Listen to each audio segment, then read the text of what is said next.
আবার শোকের ছায়া সঙ্গীতের দুনিয়াতে, উৎসবের মৌসুমে একের পর এক মৃত্যু সংবাদ।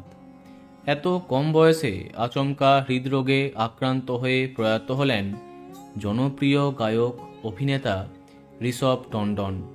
পরিবারের সাথে দীপাবলি উদযাপন করতে দিল্লিতে গিয়েছিলেন তিনি, কিন্তু এত আনন্দের মাঝে না ফেরার দেশে ঋষভ টন্ডন।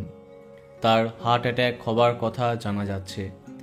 প্রসঙ্গত উল্লেখ্য, ঋষভ শুধুমাত্র একজন গায়ক ছিলেন তা নয়, একজন সুরকার ও অভিনেতাও ছিলেন।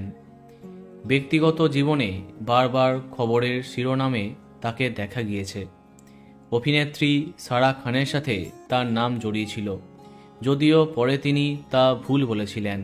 ইন্ডিয়া টুডে অনুযায়ী সঙ্গীতশিল্পীর দলের একজন তার মৃত্যুর খবর নিশ্চিত করেছেন। ইতিমধ্যে সম্পন্ন হয়েছে তার শেষকৃত্য। সঙ্গীতের জগতে ফকিরা নামে বিখ্যাত ছিলেন তিনি। একাধিক গান গেয়েছেন এই গায়ক, তার মধ্যে আছে ইয়ে আশিকি, ইস্ক ফকিরা, চাঁদ তু। ঋষভ নিজেই তার নিজের গানে সুর দিয়েছেন। গায়ক হিসেবে কর্মজীবন আরম্ভ করলেও ধীরে ধীরে অভিনয়ের দিকে ঝোঁকেন তিনি। ঘনিষ্ঠ মহলের দাবি একসঙ্গে অনেক প্রজেক্টে কাজ করছিলেন তিনি, কিন্তু তার মাঝে সব শেষ। না ফেরার দেশে গায়ক অভিনেতা ঋষভ টন্ডন। বন্ধুরা, ভিডিওটি এইটুকুই।